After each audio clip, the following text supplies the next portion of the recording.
Iš Šventosios Evangelijos pagal Luką.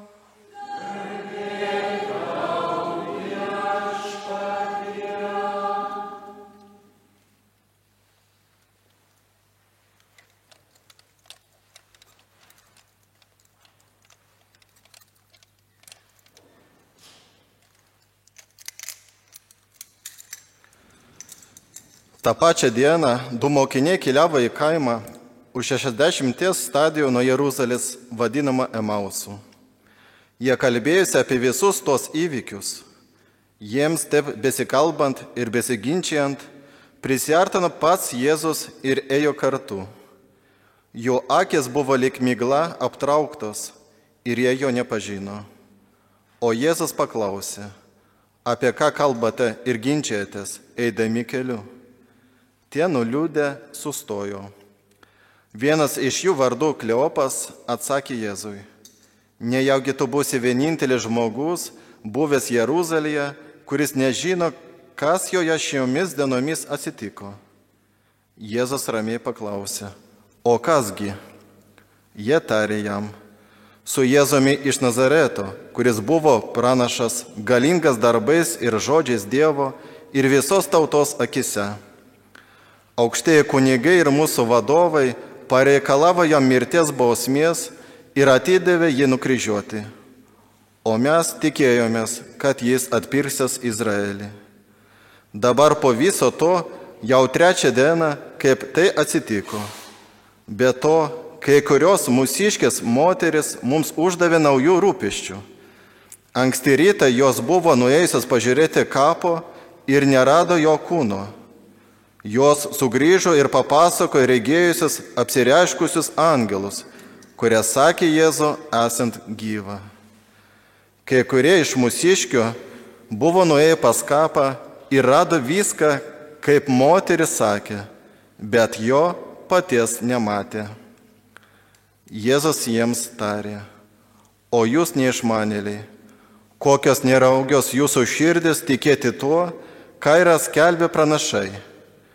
Argi Mesijas neturėjo viso to iškentėti ir įžengti į savo garbę?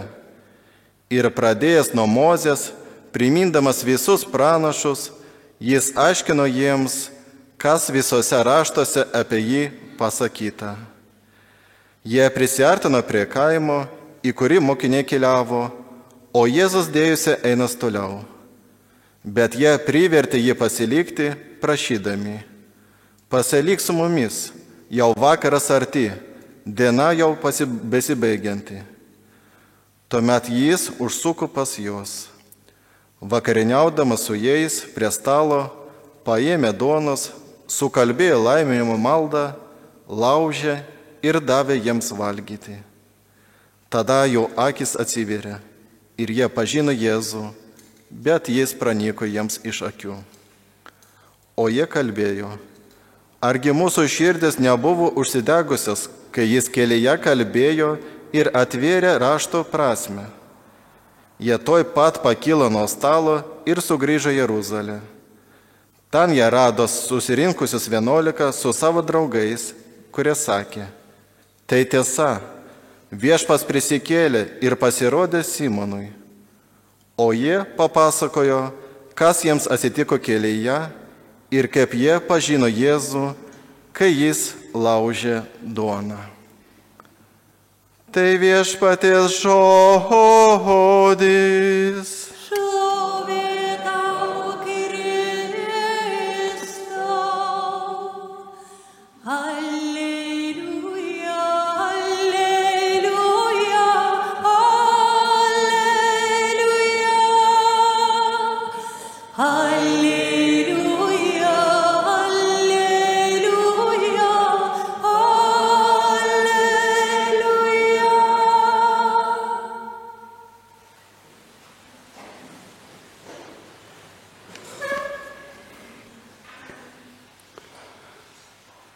Prisikėlusiojo pasirodymas 2 mokiniams, einantiems keliu į Emausą, vienas žinomiausių Luko Evangelijos epizodų. Tai raktinis epizodas, kuris pateikia Luko katechezę apie prisikėlimą. Lukui neduoda ramybė šis klausimas. Kur galiu sutikti prisikėlusį viešpatį ir kaip galėčiau jį atpažinti? Tai Jėzaus mokinio problema visais laikais. Du šios dienos Evangelijos mokiniai išlieka anonimiški. Jų vietoje galėtume būti tu ir aš, kiekvienas iš mūsų. Jų klausimas yra kiekvieno krikščionio klausimas.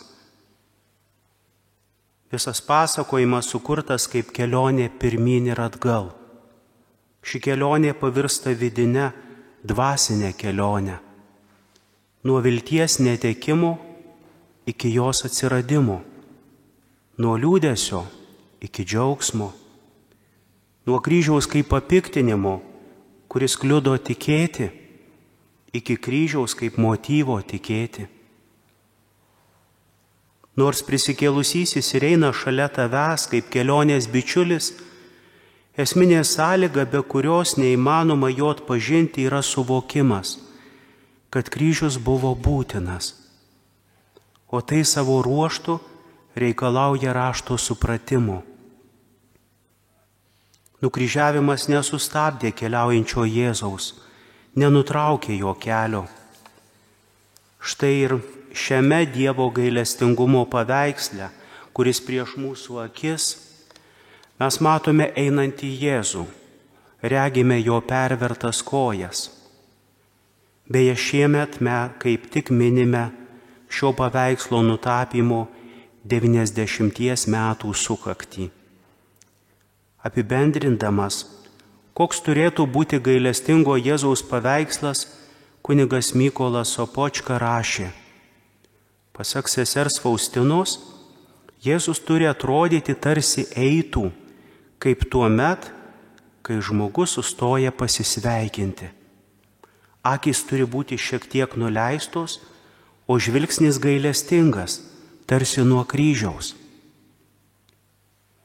Tokį Jėzų matome mes, tokį Jėzų savo kelionėje sutiko ir Emauso mokiniai.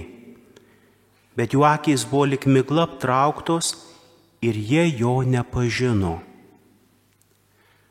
Mokinių dvasinis aklumas jiems trukdo tikėti. Todėl Jėzus sako katechezę: pradėjęs nuo Mozės, primindamas visus pranašus, jis aiškino jiems, kas visuose raštuose apie jį pasakyta. Jėzus nori pakeisti mokinių žvilgsnį. Ne Jėzus turėtų pakeisti savo veidą, kad mokiniai jį atpažintų. Turi pasikeisti mokinių matymo būdas, turi pasikeisti akys, kurio žvelgia Jėzaus istoriją. Gestas, kuris atveria mokiniams akis, yra duonos laužimas. Evangelistas Lukas tiksliai nusako ritą, kuriuo Jėzus įsteigė Eucharistiją per paskutinę vakarienę. Viešpats, kai buvo už stalo su jais, paėmė duoną, sukalbėjo palaiminimą, laužė ir davė jiems. Ir štai jiems atsivėrė jų akys ir jį atpažino. Šis gestas sugrąžina atmintį prie Jėzaus žemiško gyvenimo, sudabartindamas vakarienės atminimas. Gyvenimas kaip dovana, sulaužyta duona, sudabartinamas kryžiaus atminimas. Kryžius yra Jėzaus atsidavimo pilnatvė, išsipildymas. Frakcijo panis taip pat yra gestas, kuris nukreipia į ateitį, į bažnyčios laiką, kai krikščionys ir toliau laužys duoną. Laužyti duoną ir ją dalinti visą apimantis gestas, kuris atskleidžia nuolatinį viešpaties tapatumą, žemiško Jėzaus, prisikėlusiojo ir viešpaties, dabar su mumis esančio bendruomeniai. Visuose etapuose Jėzus išsaugo savo tapatumą, kuris atsiskleidė jo žemiškoj kelioniai. Šis tapatumas yra būtinas, kad Jėzus būtų atpažintas kaip prisikėlusysis ir viešpats.